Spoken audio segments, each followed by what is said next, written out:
afternoon. My question's around illicit tobacco. The 2025-26 federal budget allocated an additional $156 million over the next 2 years to combat illicit tobacco. Will the MyEFO reflect an increase or decrease in revenue from the tobacco excise compared to projections in 2025-26 budget? I think that will be disclosed in MyEFO when it's released. So you can't? We will disclose those numbers in MyEFO. Does the government expect revenue from the tobacco excise to continue to decline? I think we'll say more on that in MyEFO. Okay. Yeah. I mean, we've updated this in the budget, and then the next official update will be in MyEFO. Yeah, I'm just curious why it took a halving of the revenue from the tobacco excise, an $8 billion decline in the budget over the last 5 years for the government to take any action in this area. Well, I don't accept that. We have invested more money into border force and law enforcement in the 24-25 budget. But we haven't frozen or reduced the tobacco excise. Well, we're not going to reduce the tobacco excise. Is that what you're arguing for? So I'm just asking, will the government do that? Well, that hasn't been a decision of the government, no. Given the additional $188 million was allocated for compliance in 24-25 budget and was unable to arrest the decline in tobacco excise revenue that we're seeing, at what point will the government review the strategy and look at other policy options? Well, I think if you look at some recent data released by ABF, it shows that the investments are having an impact. 586 million cigarettes and over 3 million vapes have been seized at the Australian border in the first quarter of this financial year. That follows 2.5 billion cigarettes and 435 tonnes of loose-leaf tobacco seized at the border last financial year, and more than 23 tonnes of illicit tobacco, more than 6.7 million cigarettes seized by the ATO last financial year. So I think you are seeing an impact from those investments, and obviously this is something that we can keep under review, both from the Minister for Home Affairs, but of course as we look at some of the impacts of excise on the budget. Can the department help explain what real-world effect this investment in compliance had on tax take from the tobacco excise?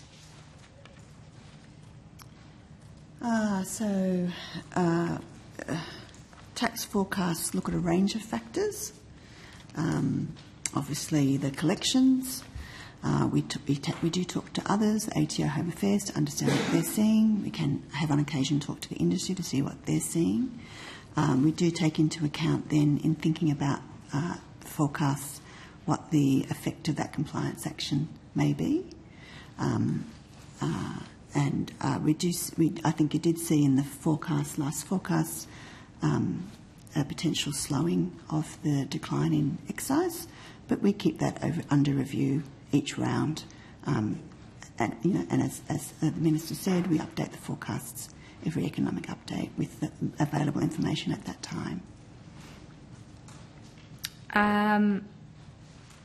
So the research you've been doing, has that shown any examples of real-world effects, or just? So we are doing work looking at the elasticity of demand, but that's usually very much a long-term exercise.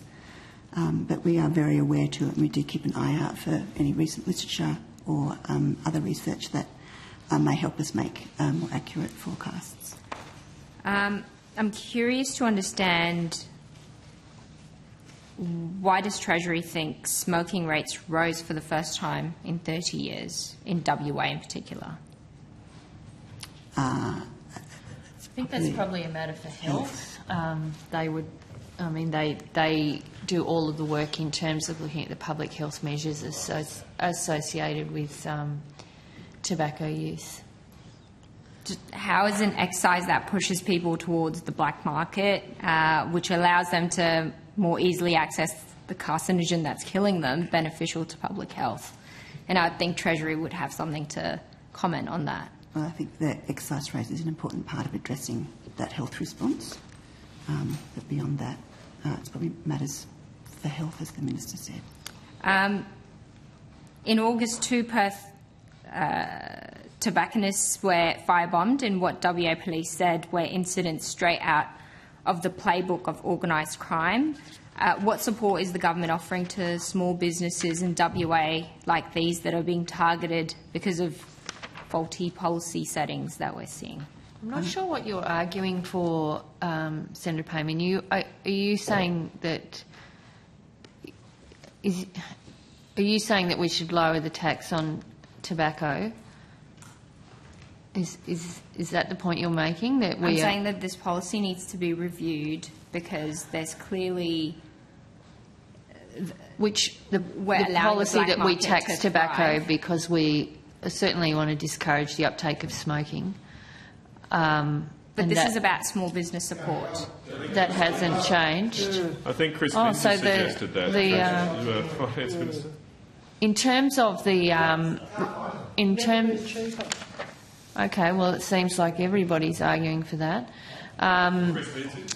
The Minister for Home Affairs has stood up the Illicit Tobacco National Disruption Group. We have funded law enforcement to the order of $156.7 million in the budget to disrupt trade in illicit tobacco and target criminal gangs, detect more illicit tobacco at the border and support compliance in partnership with states and territories. So that's what we are doing in relation to... But what about for small businesses and the support you'd offer for them? Well, that is the work that would directly assist small businesses if you are disrupting trade in illicit tobacco and targeting criminal gangs.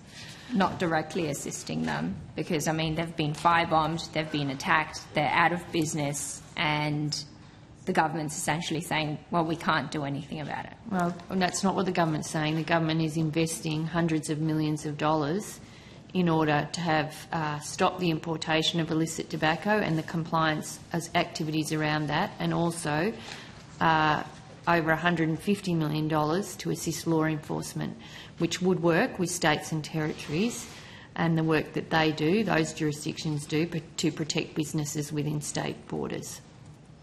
But nothing for small business owners in WA. Well, Thank you, Minister. Thank you, Chair. That's all from me.